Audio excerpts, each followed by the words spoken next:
Hello, good morning, welcome to my online class.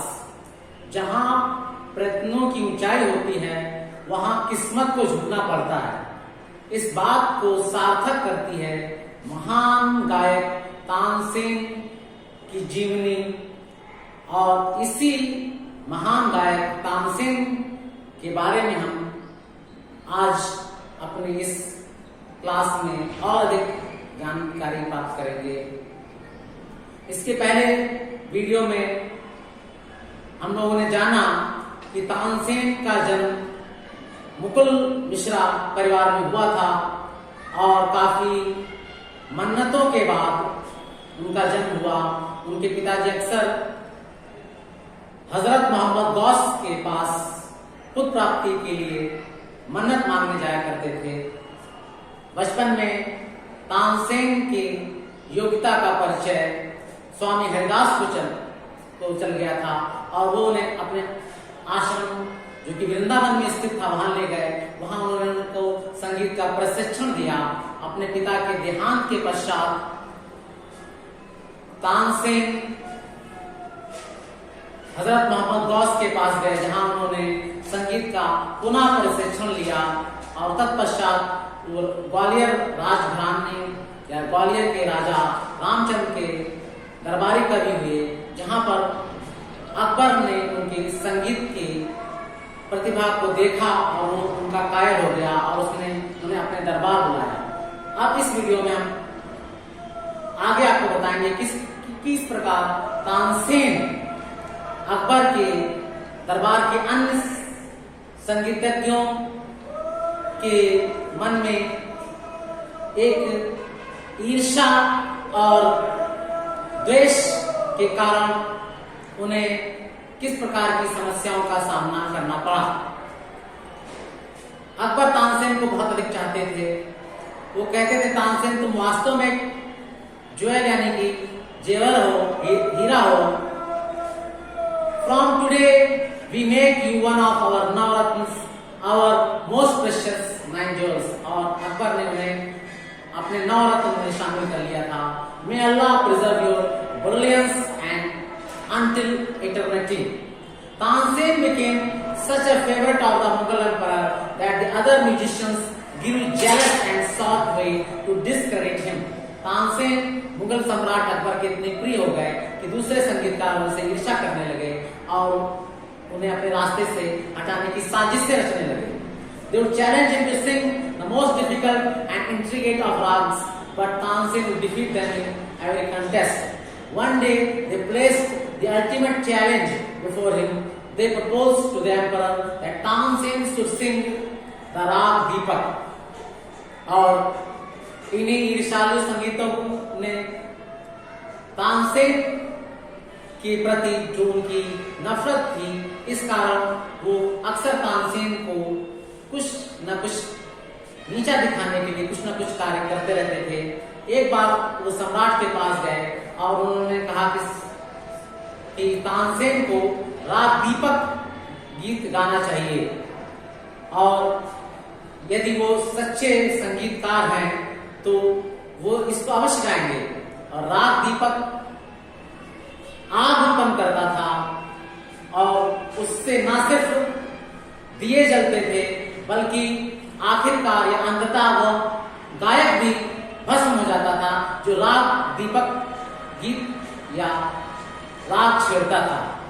Tansen ने इस चुनौती को स्वीकार किया।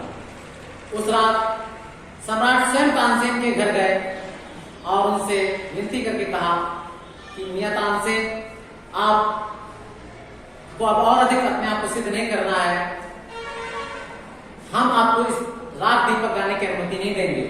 तानसेन ने कहा, जिल्ले इलाही, I beg forgiveness for it, disobeying you, but I must accept this challenge।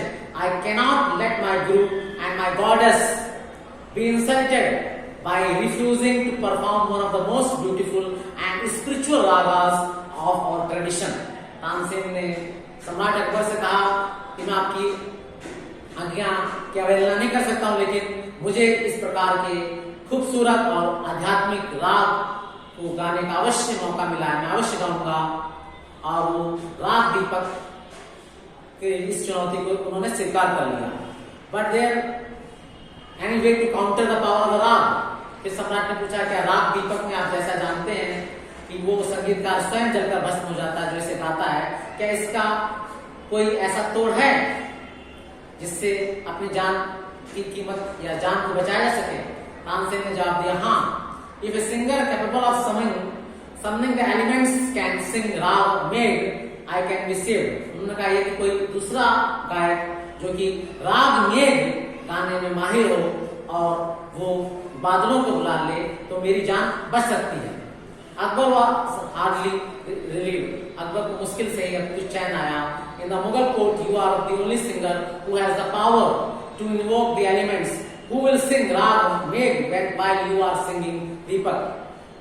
तो अकबर ने तानसेन से पूछा जब आप राग दीपक गाएंगे तो इस दरबार में ऐसा कौन निपुण गायक है जो राग मेघ गा सकता है? Tansen thought for a moment there is someone who can accomplish this feat. जहां पर तानसेन ने एक सोचकर अकबर से कहा कि यहाँ पर या इस धरती पर एक ऐसा व्यक्ति भी है जो इस साहसीपूर्ण कार्य को कर सकता है और उसका नाम रूपा है।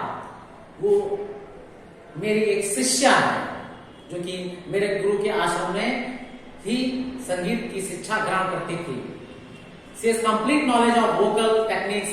However, she is a dancer, so she will, with your permission, I would like to train her voice for 15 days.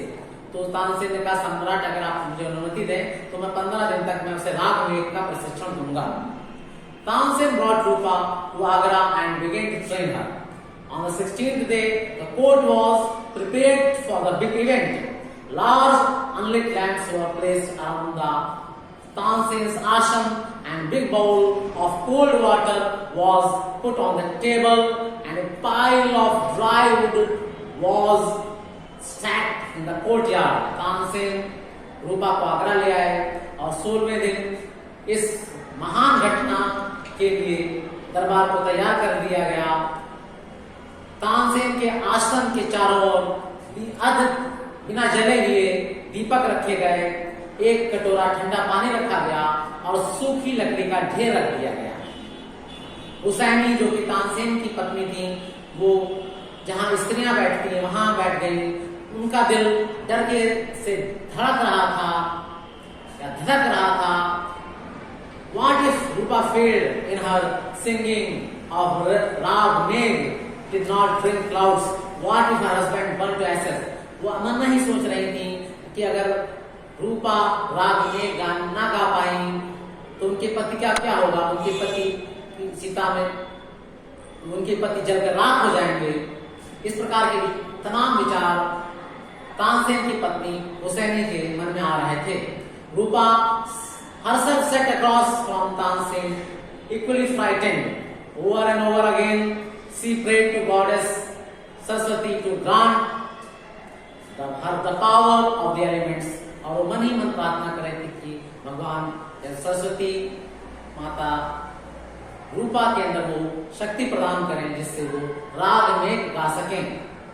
Finally, Akbar gave the signal for the music to begin and Tansen began his alap. और अंततः अकबर ने इस संगीत समारोह को आरंभ करने की संकेत दिए और तानसेन ने आलाप से संगीत प्रारंभ किया। As note built upon note, the people in the court began to feel an unnatural warmth. जैसे जैसे इस राग के बाद राग बढ़ते चले गए तो उस दरबार में लोगों को अजीब सी गर्मी महसूस होने लगी। When Tansen transferred into the body of the song, the heat became almost unbearable and everyone began to sweat. और जब तानसेन ने इस राग को और अधिक बढ़ाया तो उस दरबार में की उष्मा या उस दरबार के अंदर का वातावरण और अधिक गर्म हो गया और इतनी अधिक गर्मी बढ़ गई कि कोई भी इस गर्मी को बर्दाश्त नहीं कर पा रहा था। सभी के शरीर से पसीना टपकने लगा। However, Tansen continued to sing as Tansen reached the climax of the first tan. The dry wood in the courtyard burst into fire. और हालांकि तानसेन इस गर्मी में भी लगातार इस राग को गाए जा रहे थे और जब उन्होंने पहला तान छेड़ी तो वो लकड़ियों का जो ढेर वहां सूखा रखा हुआ था उसमें आग लग गई और एक के बाद वो दिए बुझे हुए दिए यकायक जलने लगे और उनसे तेज प्रकाश निकलने लगा। Soon the water large bowl began to boil। शीघ्र ही उस खाली कटोरे में जिसमें काफी पानी रखा था वो भी खौलने लगा। By this time the courtiers were all groaning from the unbearable heat। और सभी दरबारी उस असहनीय गर्मी से कड़ा रहे थे। But the man whose voice sang like the flames of fire hypnotized them। लेकिन उस व्यक्ति यानी कि तानसेन की आवाज जो कि लौ की तरह गीत गा रहे थे जिसने सभी को अपने इस जादू से गीत के जादू से सम्मोहित कर दिया था। Even as they listened they saw Tansen's face turn ashen। और सब जो है देख रहे थे कि तानसेन का चेहरा राख में तब्दील हो रहा था। The heat generated by the rag was consuming him from inside। और वो उष्मा जो तानसेन के राग से निकल रही थी वो धीरे धीरे उन्हें भी खा रही थी। रूपा the emperor called सिंह राग में तभी सम्राट चिल्लाए रूपा राग में गीत गाओ। But Rupa transfixed by the power of Tansen's voice. लेकिन रूपा तानसेन की आवाज से बंधी रही थी इसलिए वो अपने ओठों को भी हिला नहीं पा रही थी। Hussain is well shattered Rupa strength. तभी हुसैनी तानसेन की पत्नी जोर जोर से रोने लगी विलाप करने लगी। इससे रूपा की मूर्छा जागी। सी बस्ट इनटू द आलाप ऑफ द मेघ। और तुरंत वो राग मेघ आलाप उन्होंने प्रारंभ किया। However her voice faltered and had no effect on Tansen's body। हालांकि उनकी आवाज लड़खड़ाने के कारण तानसेन के शरीर में कोई असर नहीं आया। Which had begun to sag, but he continued singing until finally collapsed on the floor। लेकिन तानसेन अपना गीत गाते रहे। आखिरकार वो फर्श पर घाम से गिर पड़े। A cry of despair broke everyone's throat। और हर व्यक्ति जो है चीखने लगा। But by now Rupa's voice had begun to gain power। और अब तक रूपा की आवाज में भी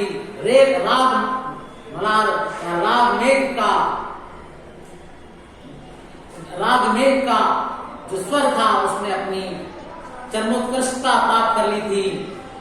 She closed her eyes and imagined herself grow speed।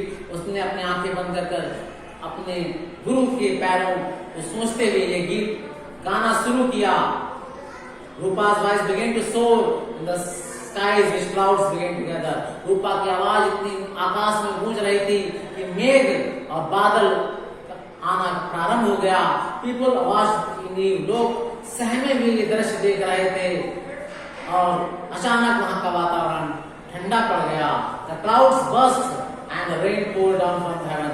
तभी बादलों से घनघोर बारिश होने लगी और हर जगह एक प्रकार का वातावरण में ठंडक आ गई। वो लकड़ी जो वहां पर जल रही थी वो बुझ गई और इस प्रकार 2-3 दरबारी तानसेन को बाहर ले आए उस बरसात में। और रूपा के राग मेघ ने तानसेन की आंखें खोल दी और भारत के संगीत का ये महान संगीतकार तानसेन उस दिन भी जीवित था, आज भी हम लोगों की आत्मा में जीवित है। ये स्टोरी कैसे लगी आपको आप कमेंट बॉक्स में जरूर लिखिएगा। नेक्स्ट वीडियो में मैं आपसे कांटेक्ट करूंगा। Till then good bye.